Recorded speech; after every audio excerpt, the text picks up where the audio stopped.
இனிய தமிழ் ஓட்டுநர்களுக்கு என் அன்பான வணக்கங்கள். இது தமிழ் ட்ரக்கிசம். அனைவருக்கும் இந்த காணொளி பயனுள்ளதாக அமையும் என்று நம்புகின்றேன். ஐரோப்பிய சாலை போக்குவரத்து அனைத்து தகவல்களும் இதில் கொடுத்துள்ளேன். பயன்பெறுமாறு கேட்டுக்கொள்கின்றேன். சப்ஸ்கிரைப் செய்யவும். நன்றி, வணக்கம்.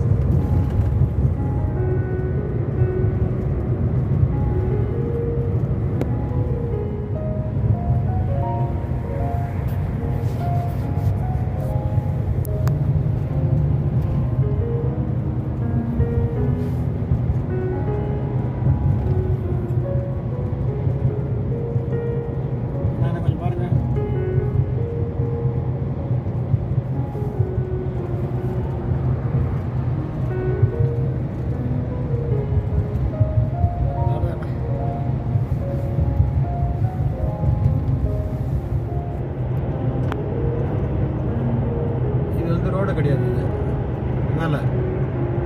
ஏன்னா அனிமல்ஸ் கிராசிங்காக வச்சுருக்காங்க. மான்கள் தான் மெயினாக.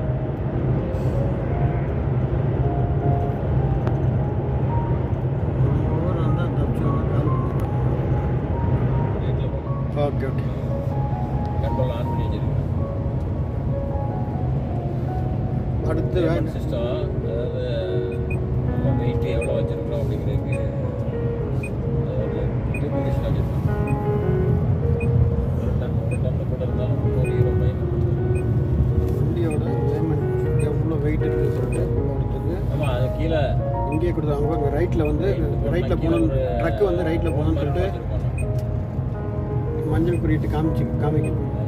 அது எத்தனை மீட்டரில் இருக்குது எல்லாமே காமிக்குங்க. பாருங்கள், இதில் 3 இருக்குது, 5 இருக்குது, அதில் நடுவில் இருக்குது பாருங்கள். அதில் ஒரு ஆரஞ்சு கலரில் அணைஞ்சு இருக்குது. அதில் வந்து என்ன பண்ணுறாங்க, above 3.5 டன் இருக்கிற எந்த வெஹிக்கல்ஸும் நேரடியாக போகக்கூடாது. வலது பக்கம் இருக்கிற இந்த பேமெண்ட் அது உள்ள எடை போட்டுட்டு வண்டியோட வந்து எடை போடணும்னா நம்ம போய் நிற்கலாம் தேவையில்லை. ஆட்டோமேட்டிக்காக அது வந்து சென்சர் பண்ணிக்கும் வெயிட் எவ்வளோ இருக்குன்னு சொல்லிட்டு. அப்போது கனரக வாகனங்கள் எல்லாமே வந்து வலது பக்கமாகவே போகும்போது எந்த இடத்துல வந்து இண்டிகேட்டர் போட்டார் பாருங்க. அவர் இண்டிகேட்டர் போட்டு இப்போ ரைட்டில் போகிறாரு. இங்கே பாருங்கள், மேலே பாருங்கள், ரைட் சைடில் உள்ளே போக சொல்லி காமிக்கிறேன். அவ்வளோதான். இப்போ நம்ம அண்ணா ரிட்டார்டர் போட்டு ஸ்லோ பண்ணிட்டார் வண்டியை. மெதுவாக உள்ள நுழையணும். இங்கே பாருங்கள், இப்போ நேராக போகக்கூடாது. கனரக வாகனங்கள் 3 இன்ட்டு போட்டு க்ரீனில் மட்டும் காமிக்குது ரைட் சைடில் உள்ளே போக சொல்லி. அப்போது உள்ள ரைட் சைடில் கம்பல்சரி போகணும். 30 கிலோமீட்டர் ஸ்பீடில் தான் போகணும்னு சொல்லிட்டு காமிக்கும். ஸோ அது 30 கிலோமீட்டர் ஸ்பீடில் ஃபாலோ பண்ணிக்கணும். அதில் 2 இதில் போக தேவையில்லைன்னு சொல்லியிருக்கான். இப்போ நம்ம தாண்டியாச்சு பேமெண்ட்டு.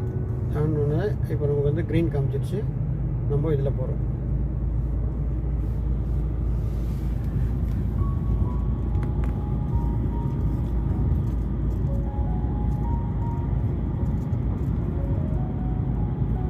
சப்போஸ் உங்களுக்கு டவுட் வந்ததுன்னு சொன்னால் வண்டியை செக் பண்ணுறதுக்காக ரைட் சைடில் நிறுத்தி செக் பண்ணுறாங்க. போலீஸ் டிபார்ட்மெண்ட் இருக்குது, அவங்களும் பார்க்குறாங்க. எல்லாமே மானிட்டர் ஆகுது. இங்கே 30 கிலோமீட்டர் ஸ்பீட்லேருந்து 20 கிலோமீட்டர் ஆச்சு. இப்போ 10 கிலோமீட்டர் ஸ்பீடில் போகுது வண்டி. இப்போ நம்ம தாண்டியாச்சு. தாண்டினோடனே அவர் ஆசிட்டிஸ் வந்து அவரோட ரெகுலர் ஸ்பீடு இது பண்ணிக்குவாங்க. இப்போது ரோட்டில் வந்து மெயின் ரோடுக்கு என்ட்ரி ஆகிடுச்சு. முன்னாடி போகிற வண்டி இண்டிகேட்டர் போட்டு ஆட்டோமேட்டிக்காக என்ட்ரி ஆகிறாரு.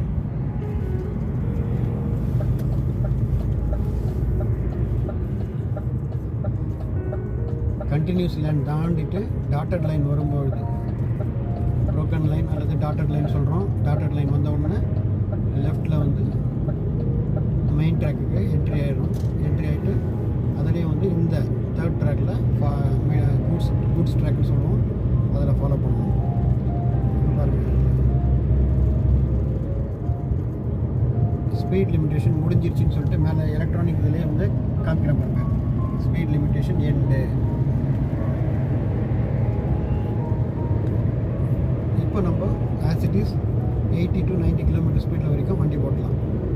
பகல்ன்றதுனால 80 90 வரையும் ஓட்டலாம். இரவு நேரங்களில் ஆஸ்திரியாவை பொறுத்த வரைக்கும் 60 கிலோமீட்டர் ஸ்பீடுக்கு மேலே போகக்கூடாது. 60 கிலோமீட்டர் ஸ்பீடுக்கு மேலே போச்சுன்னா சைடில் வந்து இங்கே கேமரா வச்சுருக்காங்க. அது வந்து ஃபோட்டோ அடிச்சிடும், சென்ஸ் பண்ணி நமக்கு யூரோவில் ஃபைன். ஒரு ஃபைன் வந்துச்சுன்னாவே உங்களுக்கு 100 யூரோஸ் வரும், 50 to 100 யூரோஸ். அப்போ இங்கே சம்பாதிக்கிற காசை நம்ம விட்டுட்டு போயிட்டு. அதனால் கரெக்டாக வந்து ரோடை சென்ஸ் பண்ணி நம்மளும் வந்து அதை வந்து மானிட்டர் பண்ணிகிட்டே இருக்கணும். அது ரோடு நம்மளை மானிட்டர் பண்ணுது, அதை நம்ம கவனிக்கணும். ஏன்னா எல்லா சயின்ஸ் டெக்னாலஜியும் இதில் இருக்குது. ரெடார் டெக்னாலஜி யூஸ் பண்ணுறாங்க. நம்மளை கம்பெனியும் வாட்ச் பண்ணுது, வண்டி எவ்வளோ ஸ்பீடில் போகுது, எங்கே போயிட்டுருக்குன்னு ட்ராக்கிங் பண்ணுறாங்க.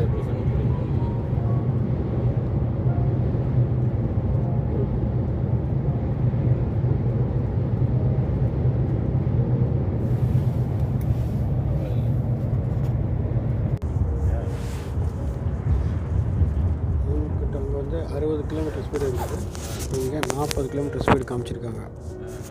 40 கிலோமீட்டர் ஸ்பீடில் போகணும். முன்னாடி வந்து டிரைவர்ஸ் யாராவது இடம் மாற்றணும்னு சொன்னால் அவரோட டிரைவிங் டைம் முடிஞ்சிச்சுன்னா இந்த எஸ்ஓஎஸை பயன்படுத்தி, எஸ்ஓஎஸ் வருது பாருங்கள், இங்கே வந்து வண்டியை நிற்க வச்சு 1 நிமிஷத்துக்குள்ளே மாற்றிக்கணும். திருப்பி என்ட்ரி ஆகிட்டு வண்டியை ஓட்ட ஆரம்பிக்கணும்.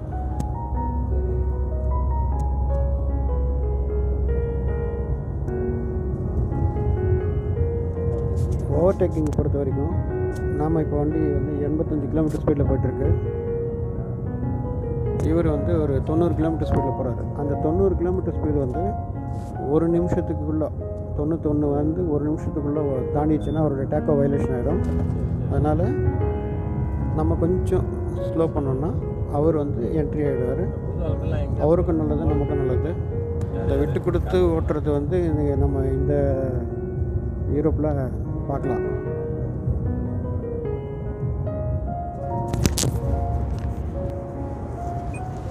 இப்போ இந்த ரோட்டில் வந்து முன்னாடி கேமரா இருக்குதுன்றத இந்த டிவைஸ் மூலமாக நம்ம தெரிஞ்சுக்கலாம்.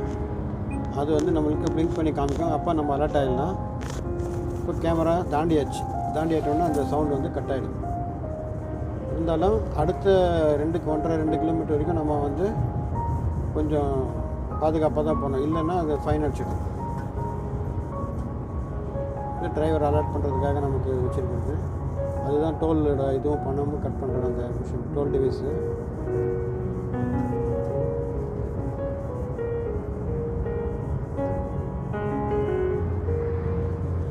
ஒரு காரு சைடு ரோட்டில் வந்துட்டு எப்படி ஜாயிண்ட் ஆகுதுன்னு பாருங்கள். கண்டினியூஸ் லேண்ட் தாண்டி இண்டிகேட்டர் போட்டு வராங்க. நம்ம ஊரில் பார்த்து வண்டி ஓட்டி பழக்கானவங்களுக்கு இங்கே வந்தால் பயமாக தான் இருக்கும். எனக்கும் அப்படி தான் இருந்தது.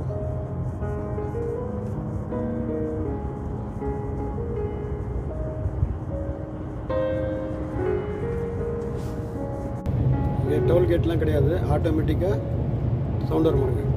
அவ்வளோதான், டோலில் கட் ஆகிடுச்சு. நிற்க தேவையில்லை, போக தேவையில்லை. அது பாட்டுக்கு சென்ஸ் பண்ணி போயிட்டே இருக்கும். டோலில் என்ட்ரி ஆகிடும்.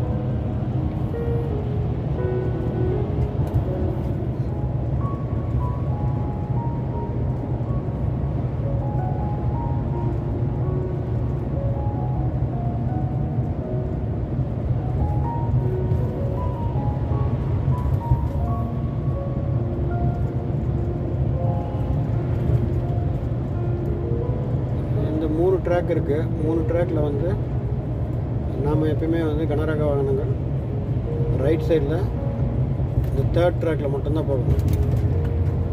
ஹை ஸ்பீட் வெஹிக்கிள்ஸு ஃபஸ்ட் ட்ராக்லேயும், 2nd ட்ராக்கில் மீடியம் குட்ஸ் மீடியம் வெஹிக்கிள்ஸ் போகுது.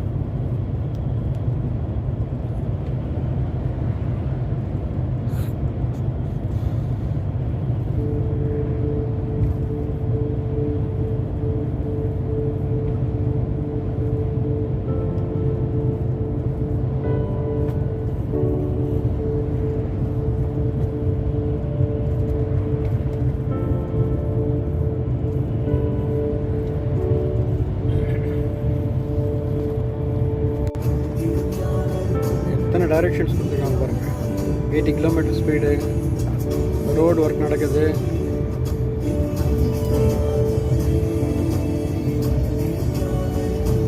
முன்கூட்டியே முன்கூட்டியே ஒரு 2 கிலோமீட்டருக்கு முன்னாடியே வந்து போர்டு வச்சிடுறாங்க.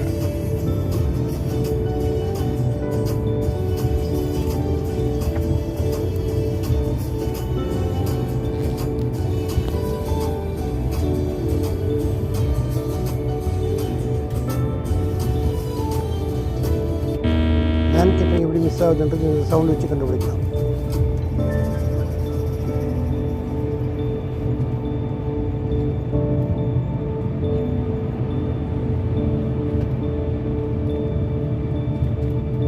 டிஜிட்டல் போர்டு 80 கிலோமீட்டர் ஸ்பீடுன்றது டிஜிட்டல் போர்டு.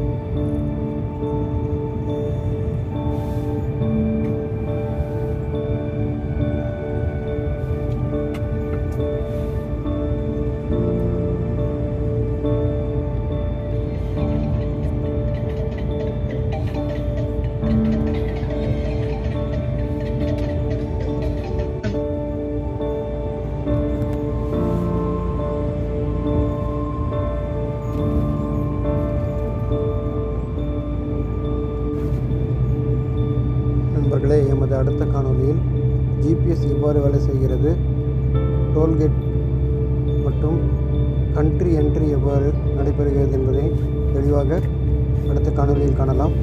நன்றி, வணக்கம்.